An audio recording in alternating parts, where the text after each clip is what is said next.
Good morning. We were doing techniques of evaluation. In techniques of evaluation, we have done various techniques, traditional as well as modern techniques. In modern techniques, two important techniques are NPV and IRR, right? So we will be comparing these two techniques and see why conflicting results can be there by using these two techniques. To start with, see what is NPV and what is IRR. We have done that NPV is the difference between present value of all future cash inflows and present value of all future cash outflows, right?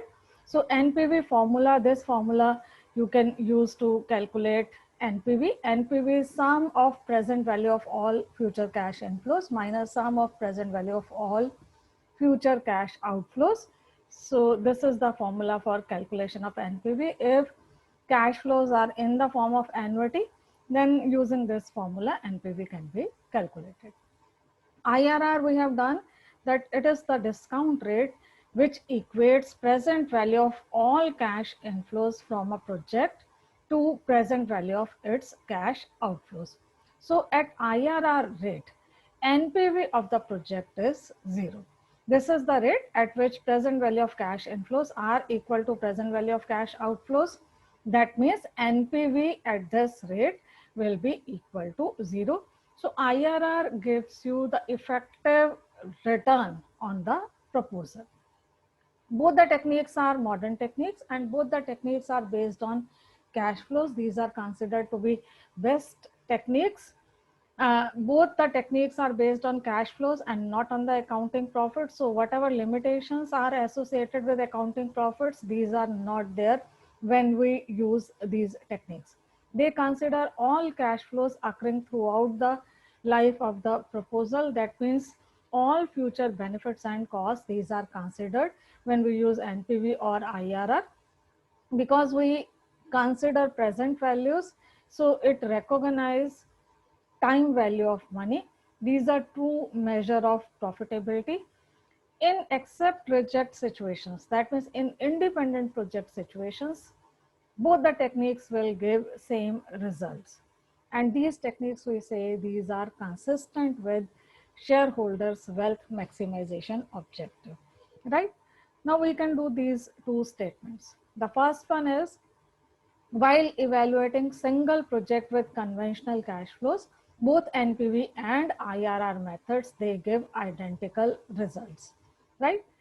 But in some situations, contradiction may be there.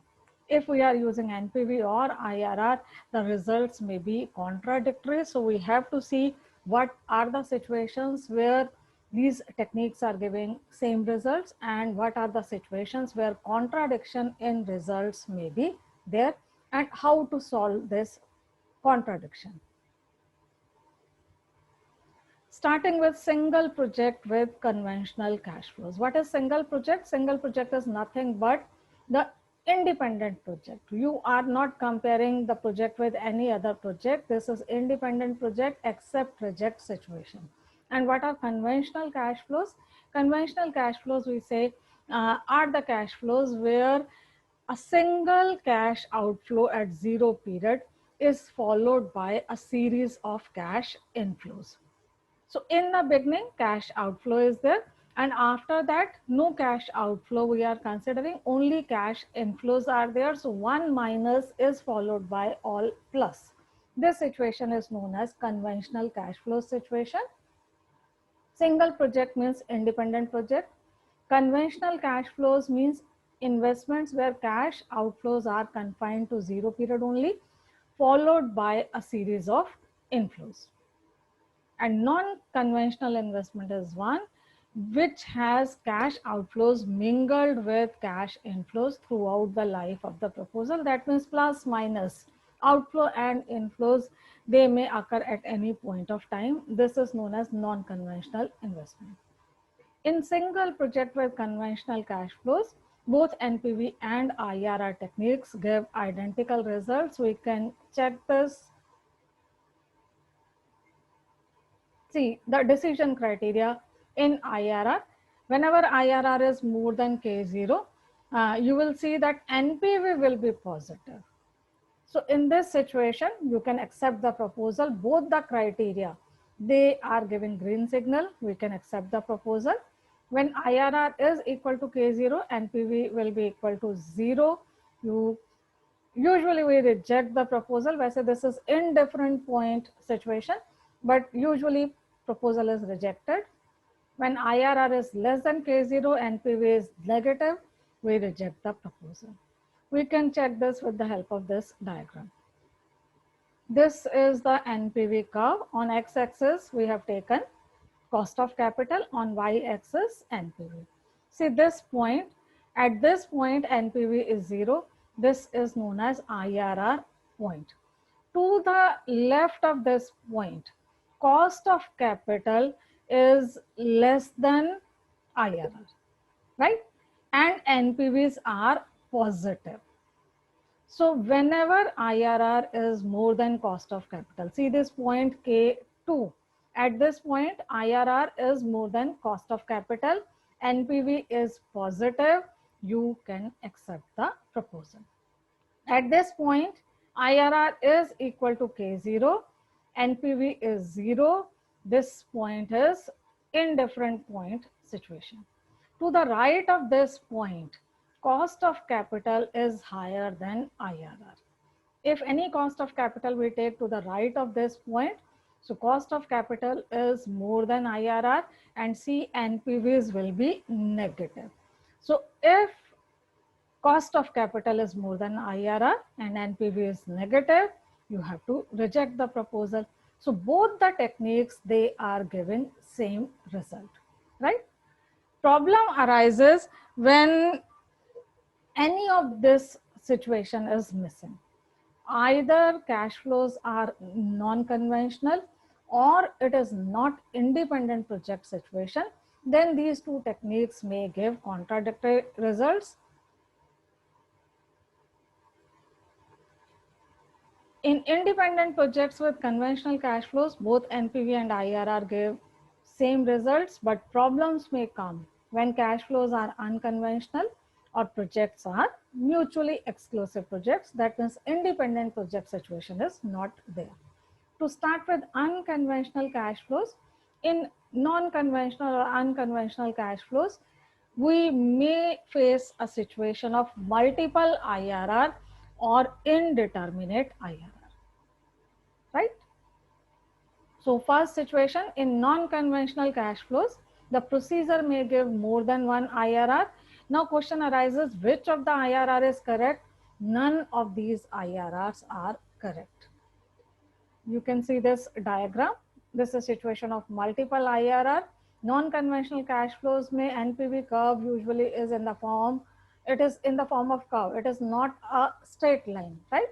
Now at 2 points, this NPV curve is touching x-axis. That means NPV is 0. So these 2 points are IRR points, IRR1 and IRR2. Two IRRs, they are there. Now which one is correct IRR? None of these is correct. In between these 2 points, we say NPV is positive. So project can be accepted if cost of capital is in between these 2 points, right?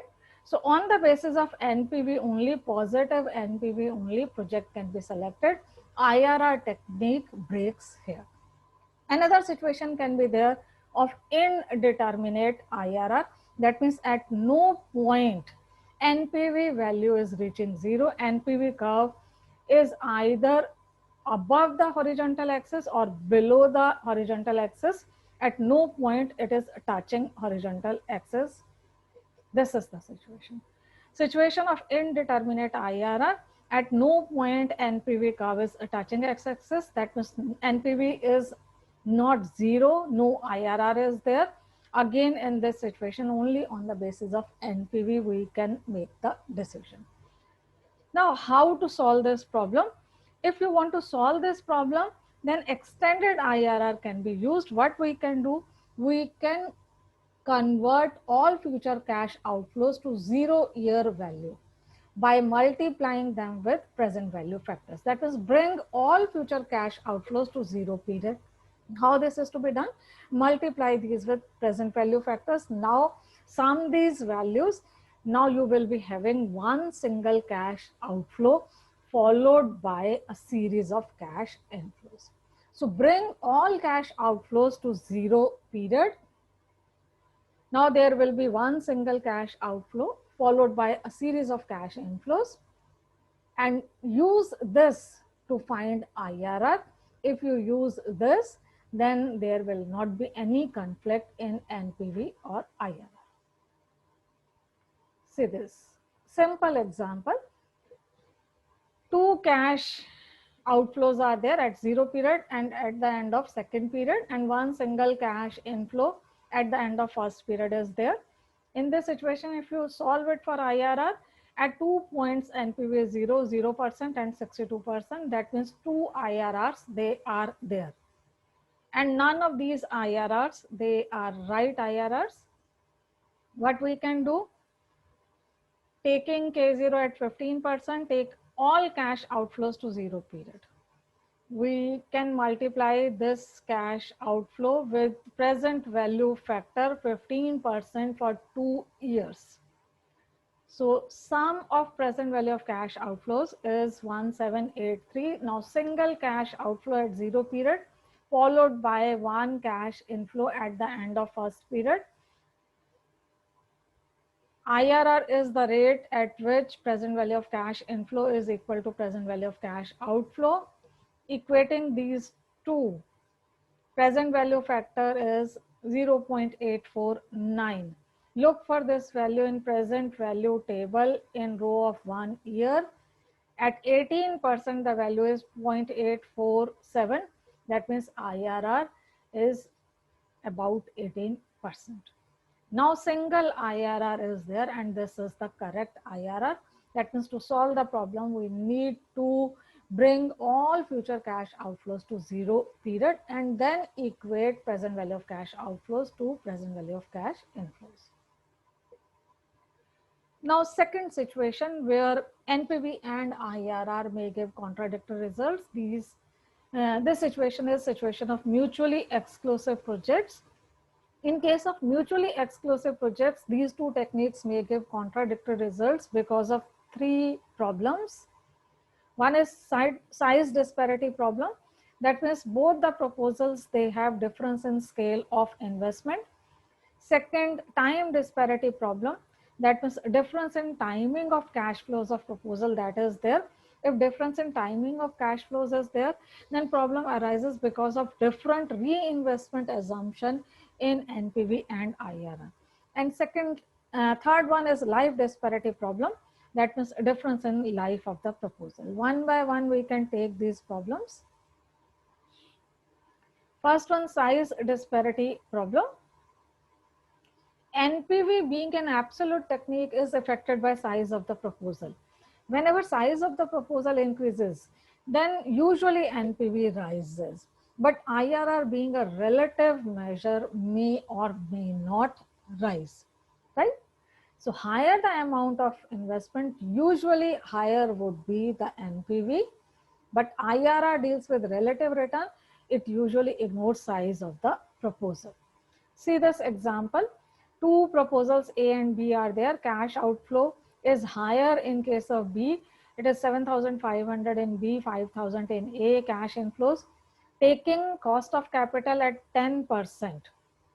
Present value of cash inflows, it is coming out to be 5681.25 in A and 8317.35 in B. NPVs are these. That means in B, it is higher than that in A. But if we calculate IRR, it is a simple example just to indicate the problem. IRR is 25% in A and 22% in B. So as per NPV, B is to be selected. As per IRR, A is to be selected. Contradiction in results, that is there. And usually when contradiction is there, then we go by NPV. Reason being, NPV shows net addition to the wealth of the shareholders. So if we go by B, more wealth is added to the wealth of the shareholders. So this is a better situation. Now again, we can solve the problem. If we use incremental cash flows, and in mutually exclusive projects, we have done that incremental cash flows should be used, and then calculate IRR. In that situation, incremental IRR, if it is more than cost of capital, then we can accept the proposal. Otherwise, we can reject the proposal. Using incremental IRR, you can solve the problem. Use incremental approach. The conflict can be avoided by this. Find difference in cash flows and then find incremental IRR using incremental cash flows.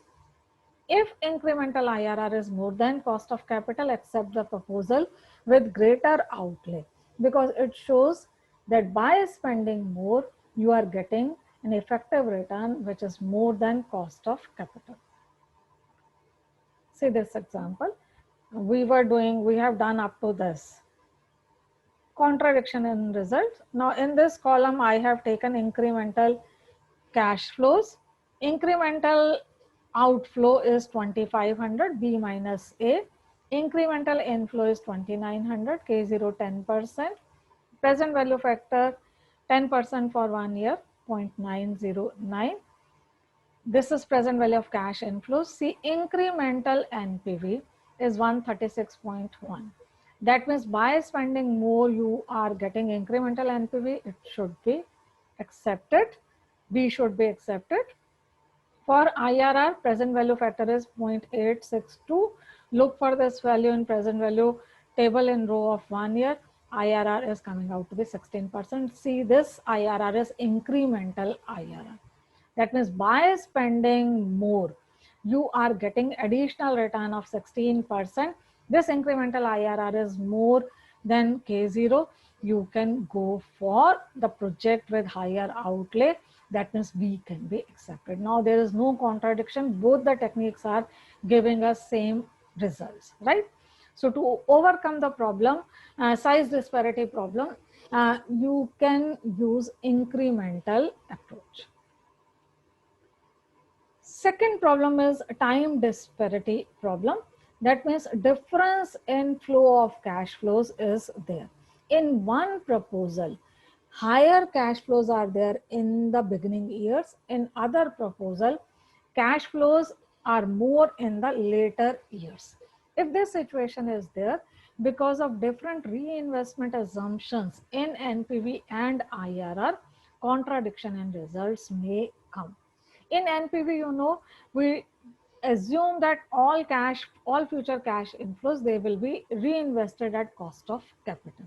In IRR, we assume that all future cash inflows will be reinvested at IRR rate. See this. If one of the project is giving larger cash flows in the beginning and other is giving it in later years, both NPV and IRR may give different results. The difference in results is due to disparity in timing of cash flows and difference in reinvestment assumption of two techniques. In IRR, reinvestment is assumed to be at IRR rate, while in NPV, it is assumed to be at cost of capital. Both the assumptions not very realistic, because in practice, reinvestment depends upon market rate of interest. Still, reinvestment assumption of NPV is better than that of IRR. So if contradiction is there, we can go for NPV technique. One, better reinvestment assumption, and second, NPV shows net addition to the wealth of the shareholder. So usually we go by NPV whenever contradiction is there. See this example. Initial cash outflow is same in both the proposal. In proposal A, higher cash flows are there in the beginning years, and over the years these are declining. In B, lower cash inflows are there in the beginning and then cash inflows are rising.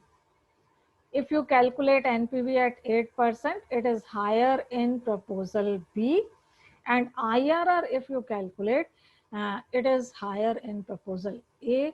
So contradictory results are there due to time disparity. Now, which technique to follow? Usually we go by NPV technique, as higher NPV shows more addition to the wealth of the shareholders. But here you can follow terminal value method also. It is an extension. We have done this method. This is an extension of NPV method where we assume reinvestments at market rate of interest, and this is a better reinvestment assumption. Otherwise, simple NPV method you can use wherever contradiction in results is there in NPV and IRR. Third situation can be life disparity problem. In life disparity, what happens? Both the proposals, they have different lives. And if they have different lives, their simple NPVs cannot be compared. Definitely contradiction, in any situation of contradiction, we go by NPV. But in this situation, even NPV method can be improved. We can use equivalent annuity method, which is an extension of NPV method and better method wherever life disparity problem is there. If two projects have different economic lives, both techniques may give different results even when initial size of the proposal is same. In this situation, even results given by NPV technique can be improved by using equivalent annuity method. What is equivalent annuity? It is the amount of annuity for n years which has present values discounted at cost of capital percent equivalent to a given amount. It is basically reversal of the concept of present value of annuity. Simply understanding, we are distributing NPV equivalently over life of the proposal, right? Mutually exclusive projects with different lives can be compared by annualizing their NPVs over their respective lives to arrive at an annual equivalent benefit or cost. Equivalent annuity, this formula can be used: NPV divided by present value factor at cost of capital percent for life of the proposal. So when you are equalizing the benefits, the two proposals will become comparable. Otherwise, simple NPVs, if two proposals are having different economic lives, these are not comparable. We can do this example: two proposals X and Y, they are under consideration.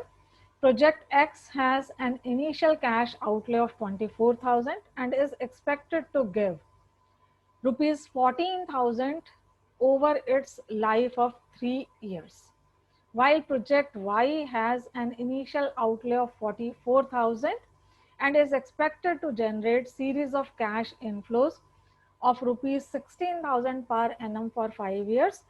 See, this 14,000 is also per annum, 14,000 per annum over the life of 3 years. So X is expected to give 14,000 per annum for 3 years and Y is expected to give 16,000 per annum for 5 years. Cost of capital is 15%. Calculate NPV of both the proposals and tell which project should be selected. We can calculate NPV.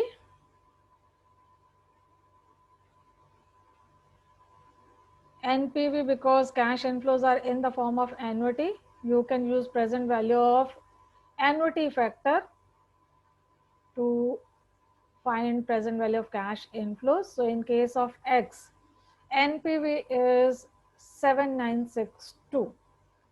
14,000 annuity into present value of annuity factor, cost of capital percent for life of the asset minus cash outflow. This is NPV for X. In the same way, you can calculate NPV for Y. This is coming out to be 9632. If we compare these NPVs, NPV of Y is on higher side, so project Y is to be selected. But in this way, comparison should not be made, because this NPV you are earning over 5 years and this NPV you are earning over 3 years.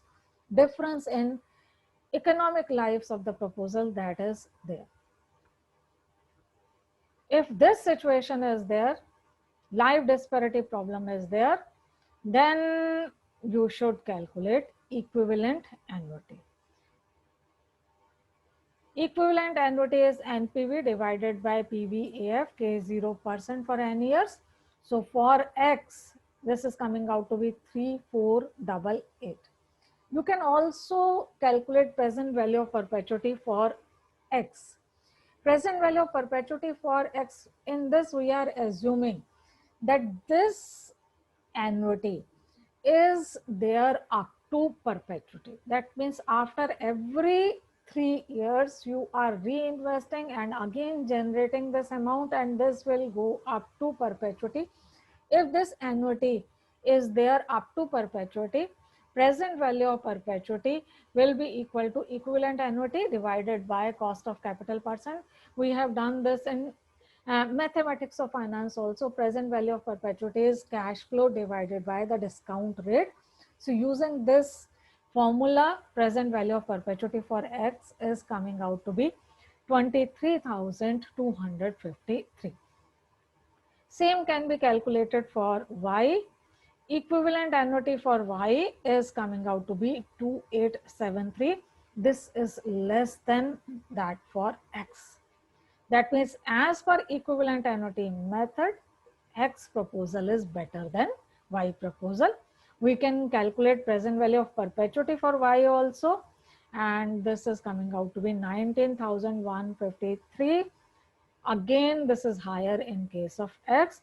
So as per both these methods, proposal X is better than proposal Y.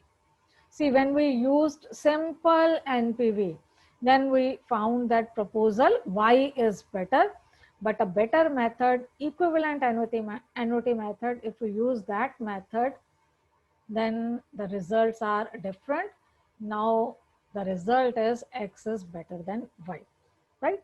So whenever different proposals have different lives, in place of using simple NPV, use equivalent annuity method.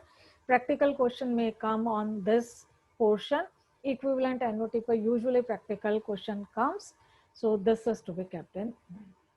Now summarizing the comparison of IRR and NPV, where IRR is superior than NPV. Two reasons can be given. One, IRR is a relative measure. It gives percentage return, while NPV is an absolute measure. So those who want to know what is effective return of the proposal, many times management wants this, then IRR method can be used. Another thing is that for calculation of IRR, presence of K0 is not a precondition. If K0 is not there, it cannot be calculated, or it has not been calculated, you can calculate IRR. But in the absence of K0, NPV cannot be calculated. We can start calculation of NPV only when we have K0. So this way you can say IRR is better than NPV. But many things are there which say that NPV is better than IRR. One, NPV shows expected addition to the wealth of the shareholders. Then NPV gives clear-cut decision rule, while IRR technique may fail in some situations. We have done the situations. In some situations, IRR may give multiple results. But see, multiple NPVs will never be there. IRR may be indeterminate in some situations. This we have done in non-conventional cash flows, while NPV is never indeterminate. NPVs of different projects can be added. That means value additivity is there in NPV technique, while IRRs cannot be added. IRR being a relative return, value additivity is not there. If cost of capital keeps on changing over years, you can calculate NPV. But in this situation, IRR technique cannot be used, because after calculation of IRR, you have to compare it with cost of capital. If cost of capital is changing over years, with which cost of capital you will be comparing IRR, it will be a question mark. So usually here IRR technique is not used, only NPV technique can be used. And in mutually exclusive projects, we have done that ranking given by NPV technique is the best ranking. So if contradiction in results, it is there in NPV and IRR, we usually go by ranking given by NPV technique. We can conclude by this statement: since calculation of IRR is cumbersome, it may fail to give results and may not lead to maximization of wealth of the shareholders in some situations. And since it violates value additivity principle, the use of NPV is recommended in non-conventional cash flows and mutually exclusive projects. So this was regarding NPV versus IRR.